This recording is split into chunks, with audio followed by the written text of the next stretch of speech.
Action. Ah, good ball. Smart boy.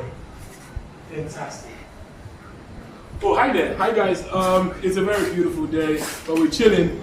It's the social distancing, and this young man is not distancing himself from me. And this is Hotsports.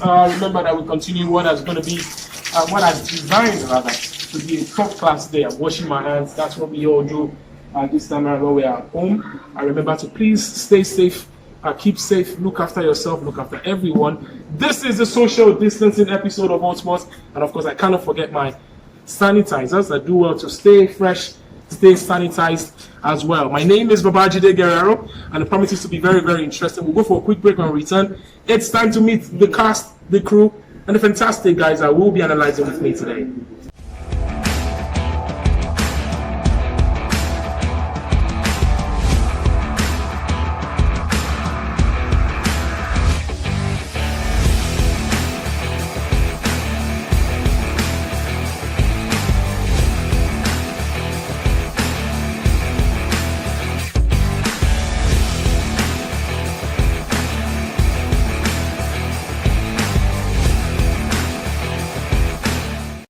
Come fight me.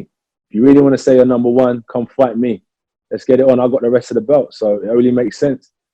That proves that I'm the unified heavyweight champion of the world. He's the WBC champion of the world. And what that will prove, me and him fighting, is that there will be one dominant figure in the heavyweight division that will have all of the belts and become undisputed. So logically, it says to prove yourself as number one, I have to fight Tyson Fury. He has to fight Anthony Joshua. And it will cause for a great announcement after this whole pandemic we're facing right now.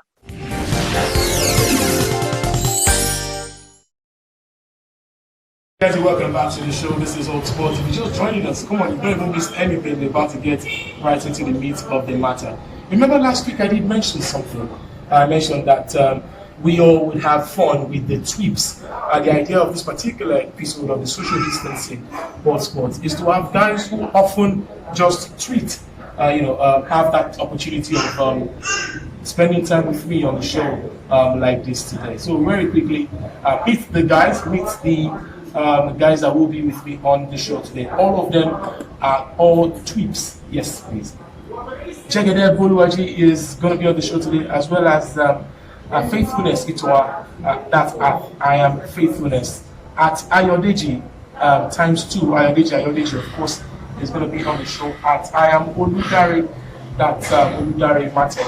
And we go right into it.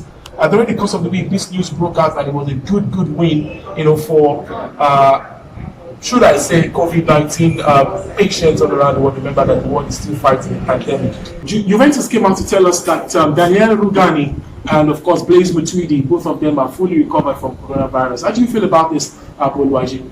Looking at the latest news as regards the coronavirus pandemic, which is really eating hard on players, it's a great news that Blaise Matuidi and Daniel Rugani has really recovered, and they've tested negative of this virus, and it's really nice for footballers and also the love.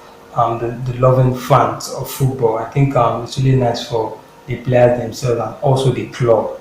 And we believe they'll definitely get back to their club and also prepare ahead of the other remaining games of the Serie A season.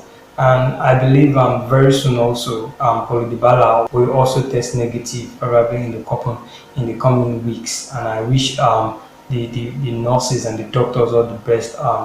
I also wish him also all the best so that he can recover in time, as there are plans of resuming the Serie A very soon, probably next month. But according to reports, I think the Serie A teams will be resuming training on the 4th of May.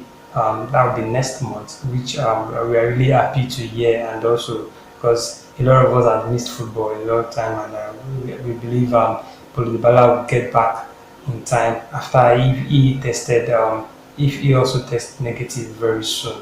And I wish him all the best. We shift attention to at I Am Faithfulness, who's got news on the possible to know when football is set to start. Of course, these were words of Alberto Colombo, Faithfulness, what do you make of this? Yeah, so concerning this coronavirus and football situation, honestly, as a football lover, I know that being without football for a long period of time can be devastating for us as fans. But I feel like for the players is much more than like it's much more than we can even imagine because that's what they do like for like a living. That's like what they do like to put food on the table and the likes. So it's kind of understandable. But I feel like honestly at this point, every single league should have taken a playbook from Belgium's league and just try to end the season. They should not be in a hurry since at this point they already know that okay, maybe they will play most of the games closed doors, which is fine for the safety of these players. But I feel like they should not be in a hurry to come back. We're already experiencing lockdown in different countries and the like. So if I've spent like 2 months without football, there's no need for us rushing back to it. Let's just take our time. Let these players be fit because we don't want to come and see below par football as football lovers. We don't want to see our teams, not benefit from this lockdown. So basically, as I said earlier, I don't think I really have much to say. Let the football let the football bodies and stuff just agree that okay, let's take as long as we want to be patient and let the league be gotten over with basically. But if they feel that they can still go back and take a playbook from the Belgium's league and end the league, that will also be so much better. And just let this year run out and start the season in January, something like that. But I know that's a long shot. But basically they should take as long as they want. That is like the most important thing. The truth is I'm not in support of it. I am not in support. I feel they should, I know there are going to be strict measures being taken, for the safety of the players, but why the rush? Why the rush? Why May 1st? This is just April. And Austria has 14,000 plus cases, which has escalated because I think their first case was February 25. So, and this is April, you already have 14,000 plus cases from a population of just under 9 million. That is 8.89 people in Austria. So why the rush? I think the Austrian government needs to to look at this and not just football. Yeah, football. Everyone misses football. Everyone misses football. But the most important thing is health, is life. And in this global pandemic, it is important that safety comes first before entertainment. During the course of the week, it was big news actually, that some jerseys, some top 20 jerseys in the world, are being contested to be maybe the best jersey at the moment. Of course, that includes the 2018 jersey of Nigeria and the Russia 2018 World Cup. Irish has got news on this. Irish, you're a big-time Super Eagles fan. How excited are you about this? Nigeria's 2018 World Cup kit has been nominated for BBC's all-time iconic kits. It's a nice recognition. As you can see, in Nigeria, most homes must at least have one. It's a very nice concept by Nike. It's been nominated alongside great jerseys. You can find France on the list, England been listed twice. The Cameroon 2002 sleeve that was controversial was being banned by FIFA before they made some things up, corrected some things. Yeah. So I want you guys to just go on BBC's website. The voting closed by Wednesday, so just go to BBC and pick Nigeria's jersey, Ighalo the way. Very awesome. So we come to Africa right now. We talk about badminton. Of course, the Badminton Confederation of Africa, BCA, has upgraded Nigeria's Naomi Odion Ighalo, who happens to be a certified national umpire, to a continental certified umpire. That right there is huge. Congratulations going away. So much hard work over the years, and now it's finally coming to bear. Now, according to the statement released by the president of the Badminton Federation of Nigeria, Frank Obi, Frank has come out to say that this particular thing was done by an assessment in Morocco during the African Games in August in 2019. So big ups, Naomi. These are the kind of news that we want to hear, and we are absolutely excited and rooting for her even up until the world level. So we'll go for a quick break, and when we return, Hotsports will return live with more gist, more conversations, and guess what? We've got a new segment because it's social distancing, and at the end of the day, we want to have fun as much as possible. Go nowhere, not to be right back.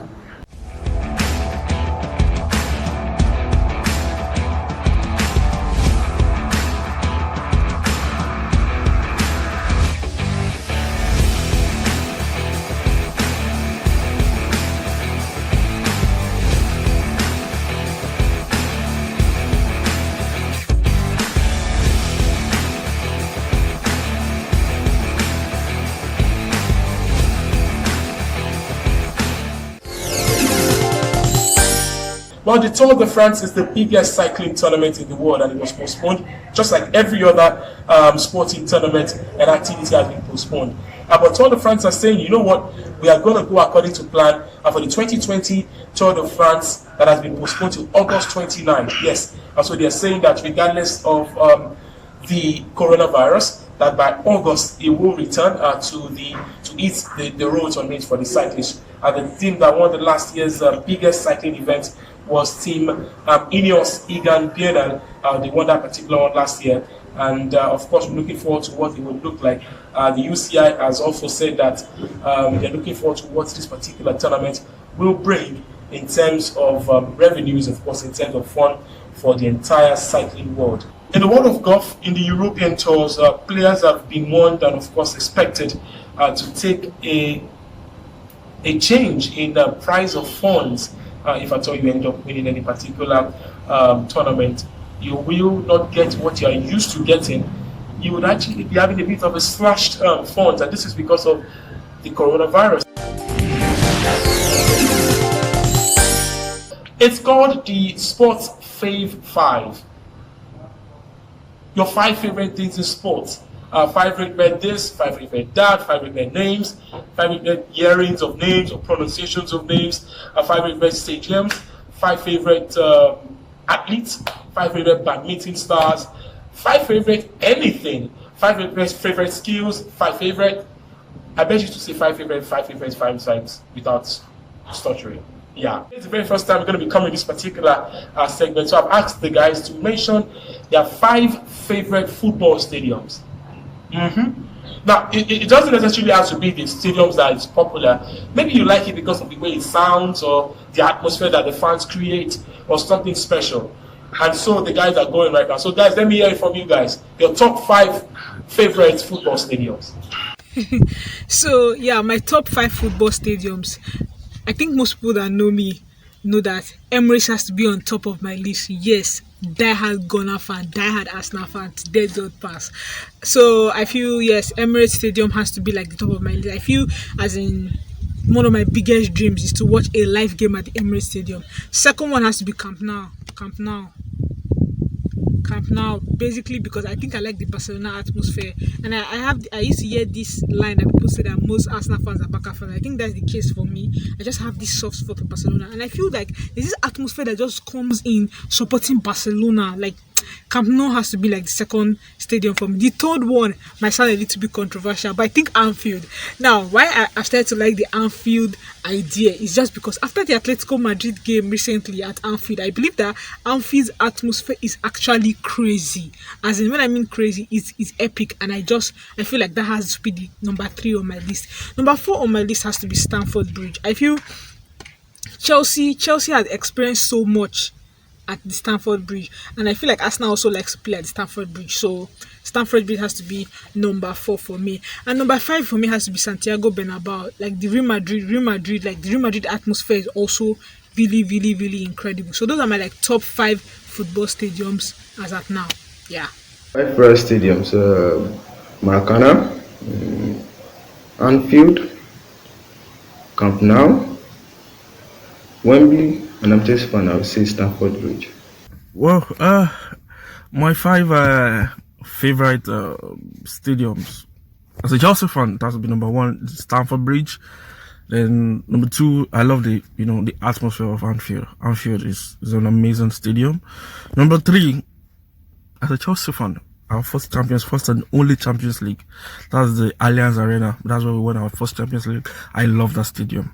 Then number 4, I love Wanda Metropolitano. That's the Atletico Madrid Stadium. And the 5th, I love Emirates Stadium. That's Arsenal Stadium. Yeah, my top 5 all-time stadium, I think should be Old Trafford, which is being used by Manchester United in the Premier League, and also looking at the Wanda Metropolitano, the latest and the finest stadium in Spanish La Liga, which is used by Atletico Madrid. It's one of the best stadiums which I've seen on the TV screen, and I think it's really nice and very good stadium which has got a good edifice also. Another stadium that comes to mind is the San Siro, which is used by AC Milan. Also a very good one. I think it's nice. It's a good. It has a good grass, and I think it's really nice. It's really a nice stadium. Also, the fourth one on my list is the Camp Nou. The Camp Nou also make it for me. It's really one of the best also for me, and I really cherish that stadium a lot. Whereby where I do see one of the best player, score a lot of goals, and I think it's really nice and one of the largest stadium in the La Liga. And the last stadium on my list is the Allianz Arena. That's the Bayern Munich stadium. All right, that's it. The guys have said theirs. What are mine? I'm sure everybody's looking forward to what my own five favorite will be. So here we go. Estadio do Dragão. That's the Stadium of Dragons. That's the Stadium of FC Porto. Estadio da Luz. That's the Stadium of Light. That's the Stadium of Benfica. Estadio de la Ceramica. That used to be El Madrigal. That's the Stadium of Villarreal. And of course, the prestigious Argentine Stadium, La Bombonera. Yeah, I like that particular stadium. And then I like Atletico Madrid's Wanda Metropolitano. Yeah, so share with me, what are your favorite stadiums in the world of sports? But that's a new segment, Sports Fit 5. Looking forward to what your comments would be like in the comment section when we come again with another edition next week. But before then, we'll go for a quick break and return. It's time for the main issue, the biggest story on our burner today. And the boys and ladies on standby.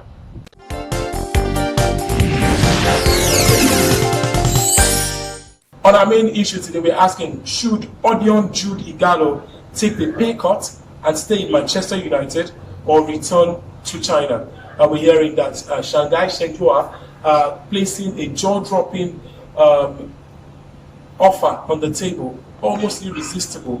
And Odion Ighalo has come out to say this United team has been what I've always wanted to play for all my life. It's a dream come true. And then, of course, social media went agog with favor over labor. Guys, what do you think? And let me hear from the team first.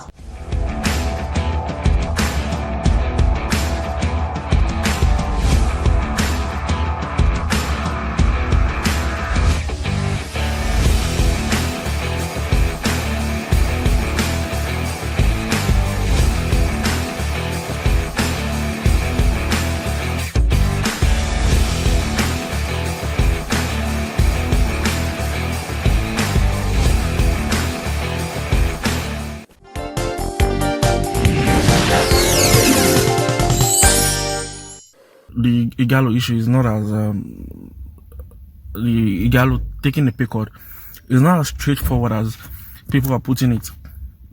Some people are for the fact that he should take a pay cut. Who doesn't want to play for United? Everyone wants to play for United. United is a big club. Even they're arguably the biggest club in England. So yeah, you can get that point. Also, it's also as straightforward as people were saying, come on, it's £300,000. You want to take a £200,000 quick pay cut. It is not as easy as that. But, we can't, decide for Ighalo. He has to weigh the pros and the cons of the decision. First, the pros, you can say, okay, play for the prestigious club as Manchester United, the opportunity to play in Europe with the big wigs, with Ronaldo, the Messis of this world, whether it's in the Champions League or the UEFA League. So that's part of the pros. Then the cons of him, deciding not to take the pay cut, because look at the money, £200,000 per week. That's huge. That's huge, considering the fact that Ighalo is 31. He's going to be 31 this year, and he's very close to retirement.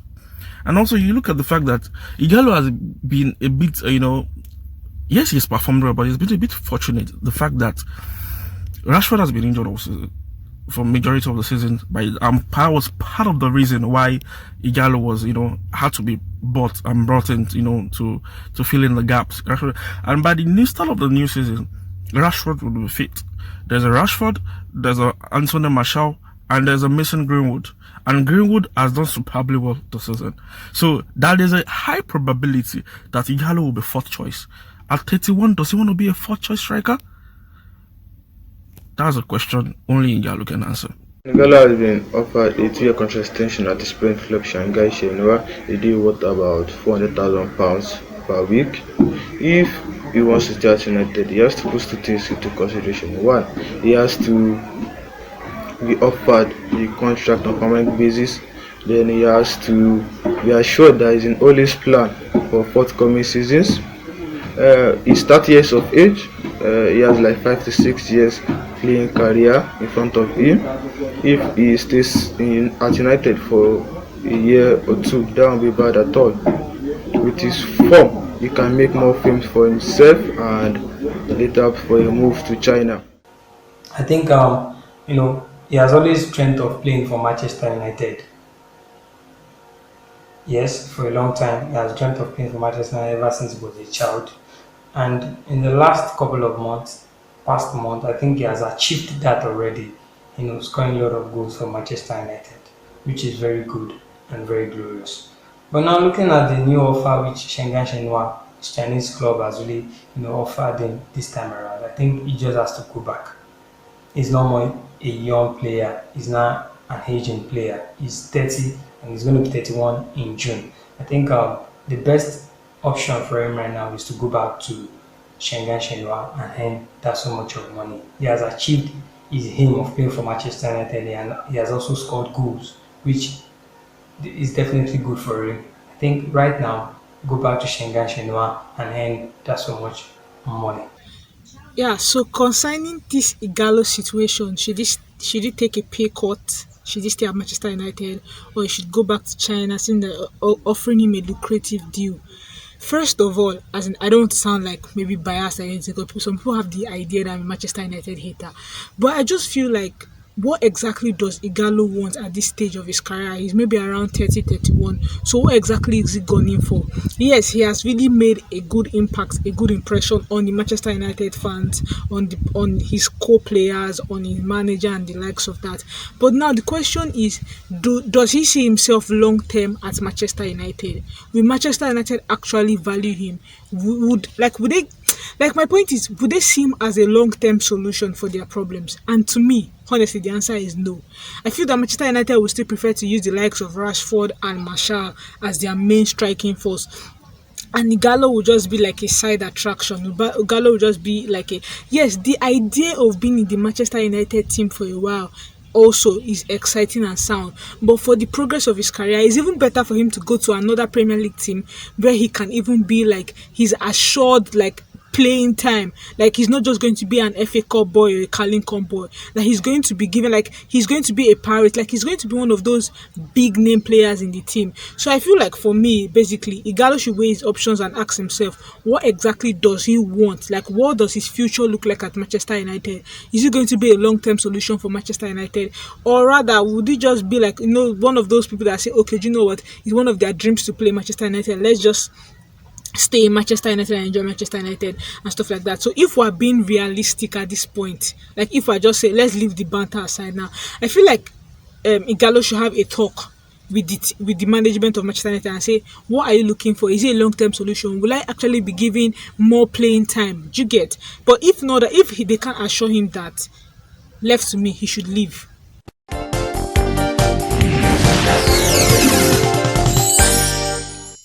Wonderful thoughts by the guys on the show today. I want to know what you think. Yes, you looking at me right now. What do you think? Do you think Odion Ighalo should take a pay cut to stay at Manchester United, or should he return back for another payday in China? Let us know your thoughts on our social media at Hotsports NG across board. Guys, I've had a tremendously beautiful time with these guys. The tweets, like it was not a waste of time, guys. I hope you enjoyed it, because I actually did. So we're coming away again next week, Saturday, with the freshly made edition of the longest running independent sports show on Nigerian TV, and of course, social distancing episode of Hotsports. My name is Babajide Guerrero. Remember, keep safe, stay home, look after yourself. Bye for now.